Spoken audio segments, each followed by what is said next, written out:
खबर बिहार के मोतिहारी से सामने आ रही है। विनोद गुरु, जो माता कामाख्या के परम भक्त और साधक माने जाते हैं, अपने अलौकिक चमत्कारों और तंत्र साधना के लिए चर्चित हैं।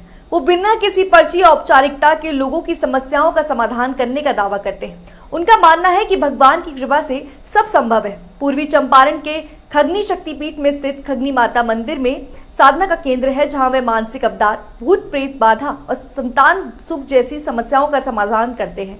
विनोद गुरु के अनुसार माता की कृपा से उन्हें विशेष शक्तियां प्राप्त है, जिसके माध्यम से वो न केवल उपचार करते हैं बल्कि भविष्यवाणी और रहस्यमय घटनाओं को भी नियंत्रित करने में सक्षम है।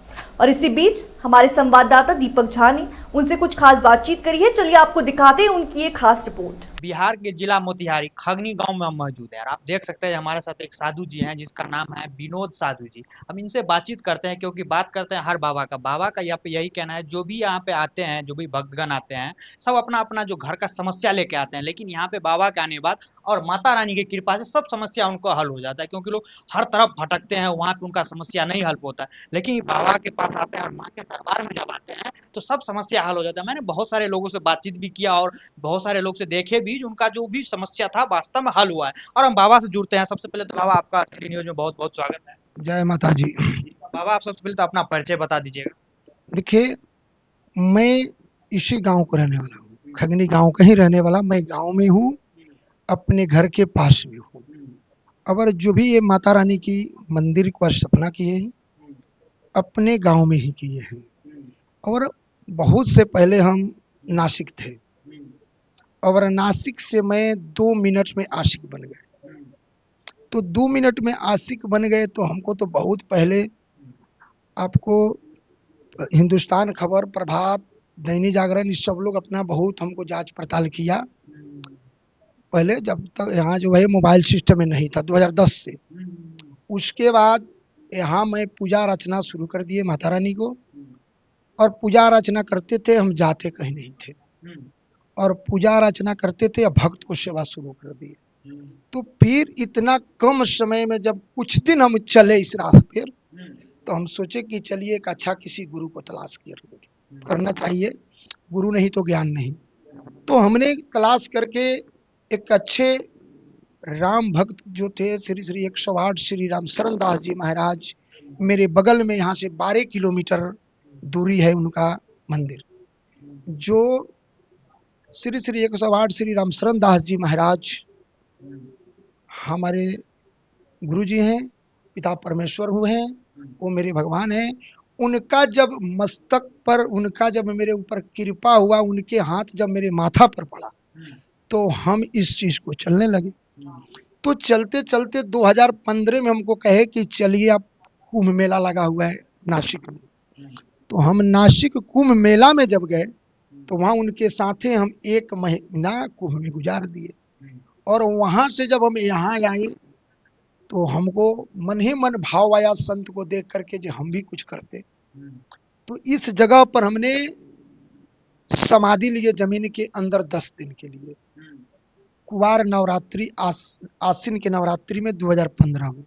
हम पढ़े लिखे लोग नहीं है, इसीलिए हम पूरा फ्रेश। ये सर अगर बता भी किए तो आपको बताएं, जो बाबा पढ़े लिखे नहीं है लेकिन फिर भी कथा भी बचते हैं, उसके बाद जो है सो जो भी प्रॉब्लम है तो उसका हल भी कर देते हैं।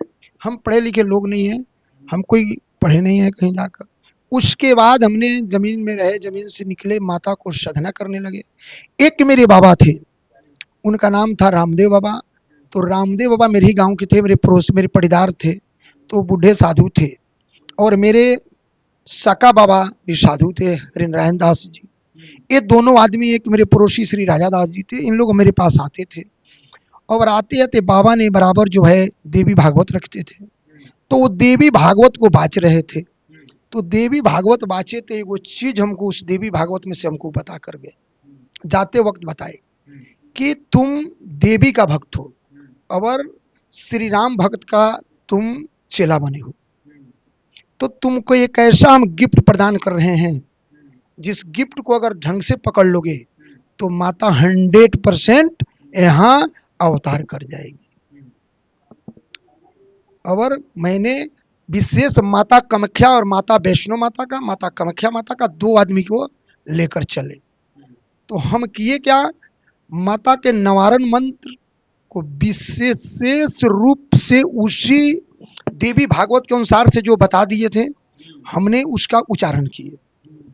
उच्चारण करके और माँ मुझे दीप ज्ञान दी और दीप ज्ञान दी, उसी ज्ञान के मार्ग से हम चले।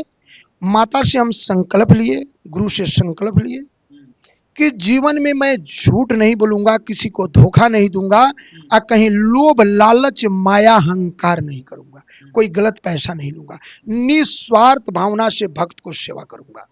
उसी दिन से मैं संकल्प लिया 2010 में यहाँ कि हमारे यहाँ जो भक्त आएगा उसको मैं अपने भंडारा कराऊंगा, मैंने भोजन कराऊंगा, उसका सुरक्षा करूंगा और उसका जो कष्ट है मैं माता रानी से कह करके अर्जी डालकर उसको ठीक करवाऊंगा। तो मैंने 2010 से यहाँ भक्त को सेवा करना शुरू कर दिए। सेवा करते करते जब धीरे धीरे एक युग बीत गया, मेरा 12 साल से टप गया, वहां से आए तो फिर हम प्रयाग के अधकुमी में चले गए। गुरुजी मेरा फिर लेकर चले गए, वहां गए, फिर मैंने 1 महीना अनुष्ठान किए और अनुष्ठान करके वहां मैं पूजा पाठ करके आ गए। हमको ये नहीं चिंता था जो मुझे लाभ होगा कि नहीं होगा, एक कर्म जो करते हैं पूरा होगा कि नहीं होगा, इसका चिंता नहीं था, मगर इसका जरूर चिंता था जो मेरे ये जो आते हैं उनको भोजन मिलना चाहिए और उनको दुख को दूर होना चाहिए। उनके लिए मैंने रात रात बैठ करके और मैं एक सूत्र से माता को आराधना करते थे कि माँ इनको ठीक कर दीजिए, ये गरीब है कहाँ जाएगा, इसको तो पैसा है नहीं। उसके बाद फिर प्रयाग कुंभ लगा, अभी का जो 24 में, तो मेरे गुरुजी कहे कि देखो 24 में कुंभ लग रहा है, चलो 25 में, 25 वाले अभी, तो ये 25 वाले जब हम कुंभ में प्रयाग गए तो बहुत सा वहां संत महात्मा आए थे। तो हमने वहां जब गए तो यहीं से हम संकल्प करके गए कि हम कहीं ना जाएंगे ना आएंगे। वहां मैं अपने गुरुजी से कहे, महाराज जी से, कि हमारे लिए वो सेपरेट जगह बना दीजिए। मेरे महाराज जी, मेरे गुरुजी वहां मेरे लिए एक टीना के घर बना दिए सेपरेट, जिसमें किसी को जाना आना नहीं हो, सब बंद हो गया। और उसमें एक सूत्र से मेरा काम था, सुबह 4 बजे आसन छोड़ते थे, गंगा जी में स्नान करते थे और गंगा से स्नान करके और सीधे हम आते थे अपने धुनी के पास और धुनी पर बैठकर माता रानी के विस्तार रूप से मंत्र का आवाहन करते थे और दिन रात वहीं पड़े रहते थे। वहां से हम ये नहीं देखे पूर्व पश्चिम उत्तर दक्षिण बाएं दाएं कि कुंभ में कहाँ क्या हो रहा है। उसके बाद हम पर जब स्नान करने गए गंगा मैया में, तो मेरी गंगा मैया बहुत बड़ा हम पर कृपा बना दी। कही कि बेटा अब तुम क्या सोच रहे हो, माता रानी तो बहुत आशीर्वाद की, और वहीं से जब माता रानी का आशीर्वाद हो गया तो माता रानी गंगा मैया कही कि एक बार बेटा तू कामाख्या जाओ। फिर अब वहां से हमने 1 महीना रह गए। 6 तारीख को यहाँ से चले, 7 को कुंभ में पहुंचे जनवरी में, और फरवरी में वहां से हम फिर कुंभ मेला से 7 को चले, 8 को मंदिर आ गए। फिर हम 15 को यहाँ से रिजर्वेशन लिए, हम सीधे कामाख्या चले गए। और माता गंगा यही कही थी कि तो तुम कामाख्या जाओगे, और कामाख्या जाओगे तो अभी तक माँ कामाख्या जो कृपा किसी साधक पर नहीं की होगी वो तुम पर बना देगी। अब माता गंगा मुझसे कही कि बेटा तुम तो बहुत मेहनत किया कर मेरे पास इस ठंडी में, एक सूत्र से आते थे, हम एक एक घाट पर स्नान करते थे। मेरा फिक्स था जे हम स्नान करेंगे तो इसी जगह पर। तो 30 दिन वहां से 7 तारीख से लेकर 7 तारीख तक मैं दूसरा घाट को चेंजिंग नहीं की, और नहीं हमें जाने कि कहाँ क्या हो रहा है। तो वहां मुझ पर बहुत बड़ा गंगा माता आशीर्वाद बरसाई, और वहां से गंगा माता मुझे भेज दी कामाख्या। तो फिर मैं कामाख्या चले गए और कामाख्या में विशेष बरसाई, और वहां से कही कि बेटा हम ऐसे जन कल्याण तो माता हमारी करती थी, हम करते थे, अब कही है कि बेटा इस जस को बांट दो, जगत में को बांटो, सृष्टि के रक्षा करो। कर्म और कर्तव्य बनता है संत महात्मा साधकों को कि सृष्टि के रक्षा करे, सृष्टि को कल्याण करे। सृष्टि पर अगर कहीं से कोई भार आता है तो उसको संभाले। मेरे यहाँ कोई जात पात ऊंच नीच का कोई भेद भाव नहीं है, वो चाहे हिंदू हो, चाहे मुस्लिम हो, चाहे ईसाई हो, चाहे सिख हो, कोई हो, मेरे यहाँ सबको एक समान भाव दिया जाता है। तमाम आप लोग के आपके पास भक्तगण आते हैं जो भी आपको घर का प्रॉब्लम लेके या बॉडी का प्रॉब्लम लेके, तो क्या उनका आप पर्ची भी लगाते हैं या आरजी भी पहले से लगाना पड़ता है? देखिए मेरे ये हम एक पढ़े लिखे तो लोग हैं नहीं, हम तो कहीं पढ़े नहीं, हम उठा चापे तो मुझे से कलम चलेगा नहीं, ना हम पुस्तक पढ़ सकते हैं। अपने जो मेरे हिंदू धर्म का जितने ग्रंथ है, सारे ग्रंथों को हम लेकर चले हैं, मगर हम पढ़े नहीं हैं, हम ग्रंथ पढ़ते नहीं हैं। तो हम पढ़े लिखे लोग नहीं तो फिर हम लिखेंगे कहाँ से?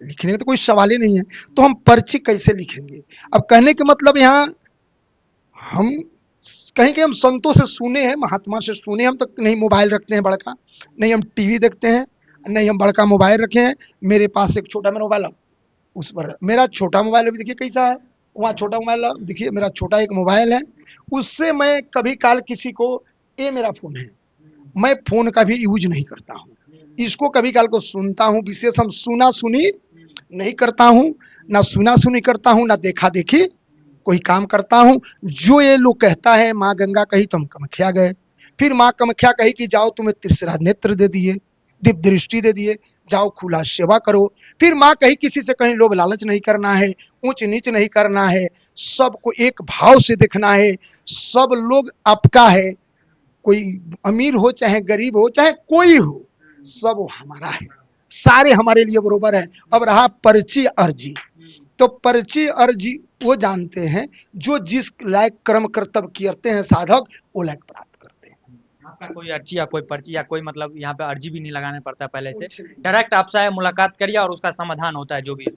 मेरे आइए यहाँ डायरेक्ट हमारे से मिलिए, अगर मिलिए और आपका समाधान हो जाएगा। देखिए कोई ऐसा रोग है जिसमें समय लगेगा, आपको अगर जो कैंसर हो गया, कोई बड़ा रोग है, तो डॉक्टर के पास तो लंबा दवा खाते हैं ना, वो ढंग के कोई आपके घर पूरे बर्बाद हो चुका है, तो उसको आबाद होने में थोड़ा समय लगेगा, मगर हो जाएगा गारंटी के साथ। चलिए बहुत बहुत शुक्रिया। तो जैसे हमारे साथ विनोद बाबा जी थे, जिनका नाम विनोद गुरु जी है, जो यहाँ पे मोतिहारी जिला में मौजूद है। देखिए अपने बारे में तमाम चीज बताया, यहाँ का तमाम लोग बहुत दूर दूर से लोग भी आते हैं यहाँ पे आने के बाद, और माता के दरबार में और गुरु जी के कृपा से सब लोग का समस्या का हल हो जाता है।